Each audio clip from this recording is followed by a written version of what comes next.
Karnataka news beat follow ಮಾಡಿ, subscribe ಮಾಡಿ. ಬಿಡದಿಯಲ್ಲಿ ರೈತರ ಹೋರಾಟ ಮುಂದುವರಿತಾನೇ ಇದೆ.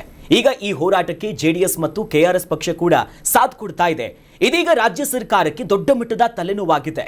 ಇನ್ನು ಕುಮಾರಸ್ವಾಮಿ ಅವರನ್ನ ಈ ಚರ್ಚೆಗೆ ಇವರು ಆಹ್ವಾನ ಮಾಡಿಕೊಂಡು ರಾಜ್ಯ ಸರ್ಕಾರ ಒಂದು ರೀತಿ ಅಡಕತ್ತಿರಿಯಲ್ಲಿ ಕೂತ್ಕೊಂಡಂಗಿದೆ. ಮತ್ತೊಂದು ಕಡೆಯಲ್ಲಿ ನಾಳೆ ಕೇಂದ್ರ ಸಚಿವರಾಗಿರುವಂತಹ ಕುಮಾರಸ್ವಾಮಿ ಅವರು ಬೈರಮಂಗಲ ಗ್ರಾಮಕ್ಕೆ ಬರ್ತಾರೆ. ಆದ್ರೆ ಮುಖ್ಯಮಂತ್ರಿಗಳಾಗಿರುವಂತಹ ಡಿ.ಕೆ. ಶಿವಕುಮಾರ್ ಅವರು ಬರ್ತಾರಾ ಇಲ್ವಾ ಅನ್ನೋದೇ ಸದ್ಯದ ಮಟ್ಟಿಗೆ ಒಂದು ಕುತೂಹಲಕ್ಕೆ ಕಾರಣ ಆಗಿದೆ. ರೈತರು ಹೋರಾಟದ ಕತೆ ಹಂಗೇನೆ ಇದೆ, ಬಟ್ ಇವರು ಪಂಥಾಹ್ವಾನ ಚಾಲೆಂಜ್ ಅನ್ನು ಶುರು ಮಾಡ್ತಿದ್ದಾರೆ. ಡಿ.ಕೆ. ಶಿವಕುಮಾರ್ ಬರ್ತಾರಾ ಇಲ್ವಾ ಅನ್ನೋದು ಈಗ ಒಂದು ಪ್ರಶ್ನೆ ಆಗಿದೆ. ಈಗ ಹೋಗೋದಿದ್ರೆ ಇಷ್ಟೊತ್ತಿಗಾಗಲೇ ಹೇಳಿಬಿಟ್ಟು ಒಂದಷ್ಟು ಪ್ರಚಾರನೂ ಆಗೋಗಿರೋದು. ಹೋಗೋ ಅನಿವಾರ್ಯತೆ ಅವರಿಗೆ ಕಾಣಿಸಿಲ್ಲ ಅಂತ ಅನ್ಸುತ್ತೆ. ಯಾಕಂದರೆ ಅಲ್ಲಿ ಹೋದರೆ ಬಾಲಕೃಷ್ಣ ಅವರೇ ಹೇಳೋದಂಗೆ ಒಂದು ಬೇರೆ ರೀತಿಯ ತಾರಕಕ್ಕಿರುವಂಥ ಸಮಯ ಬರುತ್ತೆ. ಅಲ್ಲಿ ಬಂದಾಗ ಇಬ್ಬರು ನಾಯಕರು, ಪ್ರಮುಖ ನಾಯಕರಲ್ಲಿ ಹೋದಾಗ ಒಂದೊಂದು ಪಕ್ಷದ ಕಾರ್ಯಕರ್ತರು ಬಂದು ಸೇರ್ಕೊಂಡ್ಬಿಟ್ರೆ ಆ ಎರಡು ಭಿನ್ನಮತೀಯರ ಲೆಕ್ಕಕ್ಕಾಗುತ್ತದು. ಹೌದು, ಇಬ್ಬರು ಎರಡೆರಡು ತಲೆಗಳು ಓಡ್ತಾ ಇರ್ತವೆ. ನನ್ನ ನಾಯಕ ಅನ್ನೋ ಕಾನ್ಸೆಪ್ಟಲ್ಲೇ ಅಲ್ಲೇನೋ ಬೇರೆ ರೀತಿಯ ಗೊಂದಲ ಎದ್ದು ಬಿಡುತ್ತೆ. ಹೌದು, ಬಿಡದಿಯ ರೈತರ ವಿಚಾರಕ್ಕೆ ಇದು ರಾಜಕೀಯ ಲಾಭ ಎತ್ಕೊಂಡಿರುವಂಥ ದಿನದಲ್ಲಿ ನಾವಿದ್ದೀವಿ. ಹೌದು, ಆಗಬೇಕಾಗಿರುವ ಕೆಲಸನೇ ಬೇರೆ, ಇವ್ರು ಮಾಡೋಕೆ ಹೊರಟಿರೋದೇ ಬೇರೆ ಇದೆ. ಇವರ ವೈಯಕ್ತಿಕ ಹಿತಾಸಕ್ತಿಗೋಸ್ಕರ ರೈತರನ್ನ ಇವತ್ತು ರಾಜಕೀಯ ಲಾಭಕ್ಕೆ ಬಳಸ್ಕೊಳ್ತಾರೆ. ರೈತರ ಆ ಫಲವತ್ತಾದ ಭೂಮಿ ಅಂತ ಹೇಳ್ತಾನೆ ಇವರು ತಮ್ಮ ಸ್ವಹಿತಾಸಕ್ತಿಯನ್ನು ಕಾಪಾಡಿಕೊಳ್ಳೋದಕ್ಕೆ ಮತ್ತು ತನ್ನ ಪ್ರತಿಷ್ಠೆಯನ್ನು ಉಳಿಸ್ಕೊಳ್ಳೋದಕ್ಕೋಸ್ಕರ ಮಾಡ್ತಾ ಇದ್ದಾರೆ. ಈ ಇಬ್ಬರು ನಾಯಕರು ಸೇರಿ ಮುಖ್ಯಮಂತ್ರಿಗಳ ಆದಿಯಾಗಿಯೂ ಕೂಡ ಇಷ್ಟೊಂದು ಜಿದ್ದಿಗೆ ಬಿದ್ದು ಆ ಯೋಜನೆಯನ್ನು ಮಾಡ್ತೀನಿ ಅನುಷ್ಠಾನಕ್ಕೆ ಅನ್ನುವಂಥ ನಿಟ್ಟಲ್ಲಿ ಅವ್ರು ಹೊರಟಿರುವಂಥದ್ದು. ಈ ಕಡೆ ತನ್ನ ವೈಯಕ್ತಿಕ ವಿಚಾರಗಳನ್ನೆಲ್ಲ ಎತ್ತು ತಗೊಂಡು ಬರ್ತಾ ಇದ್ದಾರೆ ಅನ್ನುವಂಥ ಸಿಟ್ಟಿಗೆ ಜಿದ್ದಿಗೆ ಬಿದ್ದಂಗಿದೆ ಕುಮಾರಸ್ವಾಮಿ ಕೇಂದ್ರದ ಮಂತ್ರಿಗಳು. ಈ ಎರಡು ಪ್ರಮುಖ ನಾಯಕರ ತಿಕ್ಕಾಟಕ್ಕೆ ಸೊ ಈ ಬಿಡದಿಯ ರೈತರು ಬಂದು ತಗಲಾಕೊಂಡಂಗಿದೆ. ಸರ್ ನಮಸ್ತೆ, ನಾಗರಾಜ್ ಅರವಳೆ ಮಾತಾಡ್ತಾ ಇದ್ದೀನಿ. ನಮಸ್ಕಾರ ನಾಗರಾಜ್. ನಮಸ್ತೆ ಸರ್. ಬೆಳಿಗ್ಗೆ ನೀವು ಆ ಬಿಡದಿಯ ರೈತರ ಹೋರಾಟದಲ್ಲಿ ಪಾಲ್ಗೊಂಡ್ರಿ, ಏನಿದೆ ಸರ್ ಸದ್ಯದ ಪರಿಸ್ಥಿತಿಯಲ್ಲಿ? ನೋಡಿ, ಅವ್ರದ್ದು 472 ದಿನಗಳಿಂದ ಅವರು ಧರಣಿ ಮಾಡ್ತಾ ಇರುವಂತಹದ್ದು ನಿನ್ನೆ ಮೊನ್ನೆ ಕೂತಿದ್ದಲ್ಲ. ಆಕ್ಚುಲಿ ಇದು ಈ ಬಿಡದಿಯ ಹೋರಾಟ, ಅವ್ರ ಹೋರಾಟ ರಾಜ್ಯದ ಜನರ ಗಮನ ಸೆಳೆಯೋದಕ್ಕೆ ಆರಂಭ ಆಗಿದ್ದೆ ಕೆಆರ್ಎಸ್ ಪಕ್ಷ ಅವ್ರ ಹೋರಾಟವನ್ನ ಬೆಂಬಲಿಸಿ ಹೋದ್ಮೇಲೆ. ನಾವು ಸಹ ಇದು ಎಲ್ಲಾ ರೀತಿಯಲ್ಲಿ ಎಲ್ಲೋ ಇರಬಹುದು, ಮಾಮೂಲಿ ಮಳೆ ಆಶ್ರಿತ ನಮ್ಮ ಬೆಂಗಳೂರಿನ ಜಿಲ್ಲೆಗಳಲ್ಲಿದ್ದಾಗೆ ಮಳೆಯಾಶ್ರಿತ ಕೃಷಿ ಮಾಡೋರು ಅಂದ್ಕೊಂಡು ಹೋದ್ವಿ. ಆದ್ರೆ ನಾವ್ ಅಲ್ಲಿ ಹೋದಾಗ 1.5 ತಿಂಗಳ ಹಿಂದೆ ನನ್ನ ರೈತರು ನನ್ನ ಸಭೆ ಧರಣಿ ಹತ್ರಕ್ಕೆ ಮೊದ್ಲು ಎಲ್ಲಿ ಇಳಿಸ್ತೀರಾ, ನಮ್ಮ ಪಕ್ಷದ ವಾಹನದಲ್ಲಿ ಹೋಗಿದ್ವಿ. ಬೇಡ ಸರ್, ಇಲ್ಲಿ ಇಳಿಯೋದ್ ಬೇಡ, ನಾವು ನಿಮ್ಗೆ ಊರ್ ತೋರ್ಸ್ಕೊಂಡ್ ಬಂದ್ಬಿಡ್ತೀವಿ ಅಂತ ಹೇಳಿ 7-8 ಹಳ್ಳಿಗಳನ್ನ ತೋರ್ಸ್ಕೊಂಡ್ ಬಂದ್ರು. ನಿಜಕ್ಕೂ ಅದು ಬೆಂಗಳೂರಿನ ಮಲೆನಾಡಿದ್ದಾಗೆ ಇದೆ ಅಲ್ಲಿ. ಆಮೇಲೆ ಒಂಥರ ಪ್ರಬುದ್ಧ ಒಳ್ಳೆಯ ಬದುಕನ್ನ ಕಟ್ಕೊಂಡಿರುವಂತಹ ಪ್ರಗತಿಪರ ರೈತರು ಹೈನುಗಾರಿಕೆ ಮಾಡ್ತಾರೆ, ತರಕಾರಿಗಳನ್ನ ಬೆಳಿತಾರೆ, ತೆಂಗಿನ ತೋಟಗಳನ್ನ ಇಟ್ಟಿದ್ದಾರೆ, ಅಡಿಕೆ ಇದೆ. ಆ ಇಡೀ 7,500 ಎಕರೆ ಪ್ರದೇಶ ಅಂತ ಏನ್ ಹೇಳ್ತಾರೆ, ಸುಮಾರು 3 ಲಕ್ಷ ತೆಂಗಿನ ಮರಗಳೇ ಇದೆಯಂತೆ. ಲಕ್ಷಾಂತರ ತೆಂಗಿನ ಮರಗಳು ನೀವು ನೋಡಿರ್ಬಹುದು. ಅಲ್ಲೊಂದು ಓವರ್ ಹೆಡ್ ಟ್ಯಾಂಕ್ ಇದೆ, ಅದ್ರ ಮೇಲೆ ನಿಂತು ನೋಡಿದ್ರೆ 10-20 ಕಿಲೋಮೀಟರ್ ದೂರ ತನಕ ಕಾಣಿಸುತ್ತೆ. ಅಷ್ಟೂ ಜಾಗ ಮಲೆನಾಡಿದ್ದಾಗಿದೆ. ಹಾಗಾಗಿ ಅದಾದ್ಮೇಲೆ ಈಗ ಬೇರೆಯವರೆಲ್ಲ ಎಂಟರ್ ಆಗಿದ್ದಾರೆ. ಬಿಜೆಪಿ ಅವ್ರು ಹೋಗಿದ್ದು ನಾವು ಹೋಗಿ ಬಂದ್ಮೇಲೆ, ಜೆಡಿಎಸ್ ಅವರು ಸೀರಿಯಸ್ ಆಗಿದ್ದು ನಾವು ಹೋಗಿ ಬಂದ್ಮೇಲೆ, ಈ ರೀತಿಯಾಗಿ ಈಗ ರೈತರು ಜೆಡಿಎಸ್ ನ ಪ್ರಭಾವಕ್ಕೊಳಗಾಗಿನೋ ಅಥವಾ ಇನ್ಯಾರೋ ಪ್ರಭಾವಕ್ಕೊಳಗಾಗಿ ಅಲ್ಲ, ಅವರ ಜೀವನದ ಪ್ರಶ್ನೆ ಇದು, ಅವರ ಬದುಕಿನ ಪ್ರಶ್ನೆ ಇದು. ಹಾಗಾಗಿ ರೈತರು ಹೋರಾಟ ಮಾಡ್ತಾ ಇದ್ದಾರೆ. ಈ ಮಧ್ಯದಲ್ಲಿ ಇದನ್ನ ಶುರು ಮಾಡಿದ್ಯಾರು ಅನ್ನುವಂತ ಏಕೈಕ ಕಾರಣ ಇಟ್ಕೊಂಡು ಕುಮಾರಸ್ವಾಮಿ ಅವರನ್ನ ಹೀಯಾಳಿಸುವಂತ ಕೆಲಸವನ್ನ ಯಾರು ಡಿ.ಕೆ. ಶಿವಕುಮಾರ್ ಮಾಡ್ತಾ ಇದ್ದಾರೆ. ಆದ್ರೆ ಇದೇ ಡಿ.ಕೆ. ಕುಮಾರಸ್ವಾಮಿ ಅವರು ಈ ಪ್ರಾಜೆಕ್ಟ್ ಅಂದಾಗ ಇದ್ರ ವಿರುದ್ಧವಾಗಿ ಸದನದಲ್ಲಿ ಮಾತನಾಡಿರೋದಕ್ಕೆ ದಾಖಲೆಗಳಿದೆ. ಹಾಗಾಗಿ ಇದು ಅವ್ರಿಬ್ಬರ ಪೀಕಲಾಟ ಅಲ್ಲ. ಕುಮಾರಸ್ವಾಮಿ ಅವರು ಈಗ ವಿರೋಧ ಪಕ್ಷದಲ್ಲಿದ್ದಾರೆ, ಮತ್ತೆ ಅವರು ಸಹಜವಾಗಿನೇ ವಿರೋಧಿಸಬೇಕು ಅನ್ನೋದಿದ್ರು ಇದು ಡಿ.ಕೆ. ಶಿವಕುಮಾರ್ ಅವರ ಒಂದು ಹಣದಾಹದ, ಅಧಿಕಾರ ಮದದ ಒಂದು ಹಠಮಾರಿತನ ಅಷ್ಟೇ. ಆ ಹಠಮಾರಿತನಕ್ಕೆ ಬಿಡದಿಯ ಬಹುತೇಕ 70-80% ಜನ ಅಲ್ಲಿ ಏನು ಮಳೆ ಅದು ಕೃಷಿ ಮಾಡ್ತಾ ಇದ್ದಾರೆ, ಒಳ್ಳೆ ಬದುಕನ್ನ ಕಟ್ಕೊಂಡಿದ್ದಾರೆ, ಮಕ್ಕಳನ್ನ ಇಂಗ್ಲಿಷ್ ಮೀಡಿಯಂಗೆ ಸೇರಿಸಿದ್ದಾರೆ, ಇಂಜಿನಿಯರ್ಗಳು ಮಾಡಿದ್ದಾರೆ, ಡಾಕ್ಟರ್ಗಳು ಮಾಡಿದ್ದಾರೆ. ಈಗ್ಲೂ 4-5 ಹಸು ಇಟ್ಕೊಂಡು ಹಾಲು ಕರೆದು ಒಂದು ಗೌರವಯುತವಾದ ಬದುಕಾಣ್ತಾ ಇರುವಂತ ಕೇವಲ 1 ಎಕರೆ 2 ಎಕರೆ ಜಮೀನು ಇಟ್ಕೊಂಡಿರುವಂತ ರೈತರು ನೂರಾರು ಸಂಖ್ಯೆಯಲ್ಲಿ ಅಲ್ಲಿದ್ದಾರೆ. ಸೊ ಹಾಗಾಗಿ ಅವರ ಬದುಕಿಗೆ ಬದುಕಿನ ಘನತೆಯನ್ನ ಕಳೆದು ನೀವು ಅವ್ರನ್ನ ಬೀದಿಗೆ ತಂದು ನಿಲ್ಲಿಸುವಂತ ಅಗತ್ಯ ಏನಿದೆ? ಇದು ಸುಮಾರು 10,000 ಕೋಟಿ ರೂಪಾಯಿಗಳ ಪ್ರಾಜೆಕ್ಟ್ ಇದು. ಕೇವಲ ಅದ್ರ ಪರಿಹಾರನೇ 50% ಅಷ್ಟೇ ಜನ ನಾವು ಪರಿಹಾರ ಕೊಡೋದು, 50% ಜನ ಅಷ್ಟೇ ನಮ್ಗೆ ಇದ್ ಕೇಳ್ತಾರೆ, ಪರಿಹಾರ ಕೇಳ್ತಾರೆ, ಮಿಕ್ಕಿದ ಜನ ಭೂಮಿ ಕೇಳ್ತಾರೆ ಅಂತ ಹೇಳಿ ಇವರು 6,000 7,000 ಕೋಟಿನ ನಿಗದಿ ಮಾಡಿದ್ದಾರೆ. ಆದ್ರೆ ಆ ಪರಿಹಾರವೇ ತಗೊಂಡ್ರೆ ಅದು 15,000 ಕೋಟಿ ಆಗುತ್ತೆ. ಸರ್ಕಾರಕ್ಕೆ ಇಡೀ ಯೋಜನೆಯಿಂದ ನಾನು ಲೆಕ್ಕ ಹಾಕದೆ ಬೇರೆ ಬೇರೆ ರೀತಿಗಳಲ್ಲಿ ಸರ್ಕಾರಕ್ಕೆ ಏನೂ ಲಾಭ ಇಲ್ಲ. ಆದ್ರೂನು ಇವ್ರದೇ ಬೇರೆ ರೀತಿಯಲ್ಲಿ ಕಳ್ಳರಿಗೆ, ಖದೀಮರಿಗೆ, ರಾಜಕಾರಣಿಗಳಿಗೆ, ಗುತ್ತಿಗೆದಾರರಿಗೆ, ಈ ತರದವ್ರಿಗೆ ಲಾಭ ಇದೆಯೇ ಹೊರತು ರೈತರಿಗಂತೂ ನಷ್ಟ, ಸರ್ಕಾರಕ್ಕೂ ನಷ್ಟ. ಇದು ಸರ್ಕಾರ ಯಾರ್ರೀ ರಿಯಲ್ ಎಸ್ಟೇಟ್ ದಂಧೆ ಮಾಡೋದಿಕ್ಕೆ? ಯಾವಾಗ್ಲೋ ಒಂದ್ ಟೈಮಲ್ಲಿ ಜನ ಅಲ್ಲಿ ಒಂದು ಲೇಔಟ್ ಮಾಡೋದಕ್ಕೆ ಸಿಗ್ತಾ ಇಲ್ಲ ಅಂದಾಗ ಒಂದು ಬೇರೆ ಬೇರೆ ರೀತಿಯಲ್ಲಿ ಭೂಮಿತಿ ಕಾಯ್ದೆಗಳಿದ್ದಾಗ ಸರ್ಕಾರ ಅಕ್ವೈರ್ ಮಾಡ್ಕೊಂಡು ಇಂಡಸ್ಟ್ರಿಯಲ್ ಏರಿಯಾ ಡೆವಲಪ್ ಮಾಡೋದು, BDA ಲೇಔಟ್ ಮಾಡೋದು ಮಾಡ್ತಾ ಇತ್ತು. ಇವಾಗ ಯಾಕೆ ಮಾಡ್ಬೇಕು? ಖಾಸಗಿಯವ್ರು ಇಲ್ವಾ? ಇದೇ DK ಶಿವಕುಮಾರ್ ಒಬ್ಬ ಖಾಸಗಿ ರಿಯಲ್ ಎಸ್ಟೇಟ್ ಡೆವಲಪರ್ ಆಗಿ ಮಾಡ್ತಾ ಇಲ್ವಾ? ಯಾರ್ಯಾರ ಜೊತೆ ಸೇರ್ಕೊಂಡು? ಸರ್ಕಾರದ್ದೇನ್ ಕೆಲಸ? ಸರ್ಕಾರ ಹೇಗೆ ಒಬ್ಬ ರೈತನ ಹಕ್ಕನ್ನ ಕಳ್ಸ್ಕೊಳ್ಳೋದಿಕ್ಕೆ ಸರ್ಕಾರ ಯಾರು? ಹಾಗಾಗಿ ಅಲ್ಲಿ ರೈತರು ಇಲ್ಲಿ ಬರ್ತಾ ಇರೋ ಪ್ರಶ್ನೆ ಸರ್, ಈಗ ಸರ್ಕಾರ 518 ಎಕರೆಗೆ ಭೂ ಸ್ವಾಧೀನ ಮಾಡೋದಕ್ಕೆ ಅಂತಿಮ ಆದೇಶ ಹೊರಡಿಸಿರುವಂಥ ಜಾಗ ಯಾವುದು? ಅಲ್ಲಿನ ರೈತರು ಹೇಳ್ತಾ ಇರುವಂಥದ್ದೇನು? ಇನ್ನು ಬೇರೆ ಈಗಾಗಲೇ ರೈತರಲ್ಲಿ ಒಪ್ಕೊಂಡಿದ್ದಾರೆ, ರೈತರುಗಳದ್ದು ಒಪ್ಪಂದ ಇದೆ, ನಮಗೆ ಎಲ್ಲ ಒಪ್ಪಿಗೆ ಮೇಲ್ಗಡೆನೆ ಈ ಭೂ ಸ್ವಾಧೀನಗಳು ನಡೀತಾ ಇರುವಂಥ ಆ ರೈತರು ಯಾರು? ನೀವು ಈ ಹಿಂದೆ ಒಬ್ಬ ರೈತರ ವಿರುದ್ಧವಾಗಿ ಮಾತಾಡಿದ್ದಕ್ಕೆ ನಿಮ್ಮ ಮೇಲೆ FIR ಆಗುತ್ತೆ. ಈ ಬೆಳವಣಿಗೆಯ ಬಗ್ಗೆ ಮಾತಾಡೋದಾದ್ರೆ ನೋಡಿ, ಒಪ್ಕೊಂಡಿರೋದು ಯಾರು ಅಥವಾ ಈಗಾಗಲೇ ಅಂತಿಮ ಅಧಿಸೂಚನೆ ಯಾರು ಕೊಡ್ಲಾಗಿದೆ ಅಂದ್ರೆ 9 ಹಳ್ಳಿಗಳು ಇರುವಂತಹದ್ದು ಆ ಇಡೀ ಯೋಜನೆ. 7,498 ಅಂದ್ರೆ 7,500 ಎಕರೆ ಪ್ರದೇಶದಲ್ಲಿ, ಅಂದ್ರೆ 9 ಹಳ್ಳಿಗಳ ವ್ಯಾಪ್ತಿಯಲ್ಲಿರುವಂತಹ 7,500 ಎಕರೆಯನ್ನ ಈ ಯೋಜನೆಗೆ ತೆಗೆದುಕೊಂಡಿರೋದು. ಅದರಲ್ಲಿ ರಾಮನಗರ ತಾಲೂಕಿನ ಬಿಡದಿ ಹೋಬಳಿಯ 8 ಹಳ್ಳಿ, ಹಾರೋಹಳ್ಳಿ ತಾಲೂಕಿನ ವಡೇರಹಳ್ಳಿ ಅನ್ನುವಂತ 1 ಹಳ್ಳಿ, ಒಟ್ಟು 9 ಹಳ್ಳಿಗಳು. ಈ 9 ಹಳ್ಳಿಗಳಲ್ಲಿ ಒಟ್ಟು 7,500 ಎಕರೆ ಅಂದ್ಕೊಳ್ಳೋಣ. ಈಗ 500 ಚಿಲ್ಲರೆ ಎಕರೆ ಏನ್ ಇವರು ಅಂತಿಮ ಅಧಿಸೂಚನೆ ಹೊರಡಿಸಿ ಪರಿಹಾರಗಳನ್ನು ಒಂದಷ್ಟು ಜನ ಕೊಟ್ಟಿದ್ದಾರೆ. ಅಂದ್ರೆ ಒಟ್ಟು ಪರ್ಸೆಂಟೇಜ್ ಇಡೀ ಯೋಜನೆಯಲ್ಲಿ ಎಷ್ಟು ಪರ್ಸೆಂಟೇಜ್ ಅಧಿಸೂಚನೆ ಹೊರಡಿಸಿದ್ದಾರೆ? ಕೇವಲ 7-8% ಜಾಗಕ್ಕೆ ಮಾತ್ರ. ಇನ್ನೂನು ಸುಮಾರು 7,000 ಎಕರೆಗೆ ಅಂತಿಮ ಅಧಿಸೂಚನೆ ಹೊರಡಿಸಬೇಕಾಗಿದೆ. ಹಾಗಿರುವಾಗ ಈ 3 ಹಳ್ಳಿಗಳು ಯಾಕೆ ಕೊಟ್ರು? ಯಾಕೆಂದ್ರೆ ಅಲ್ಲಿ 60 ಎಕರೆ, 70 ಎಕರೆ, 100 ಎಕರೆ, 150 ಎಕರೆ ಇಷ್ಟೇ.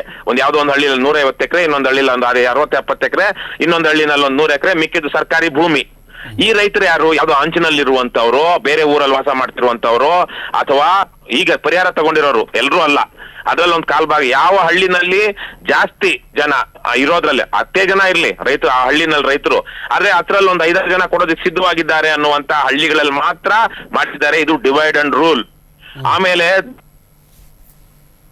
500 ಎಕರೆ ಜಮೀನ್ ಕಳ್ಕೊಳ್ತಾ ಇರುವಂತ ಹಳ್ಳಿನಲ್ಲಿ ಅಂತಿಮ ಅಧಿಸೂಚನೆ ಹೊರಡಿಸಿಲ್ಲ. ಯಾಕಂದ್ರೆ ಅಲ್ಲಿ ಹೊರಡಿಸಿದ್ದೆ ಆದ್ರೆ ಹೋರಾಟ ತೀವ್ರವಾಗುತ್ತೆ. ಹಾಗಾಗಿ ಒಂದೊಂದೇ ಡಿವೈಡ್ ಅಂಡ್ ರೂಲ್ ಮಾಡ್ತಾ ಬರೋಣ ಅಂತ.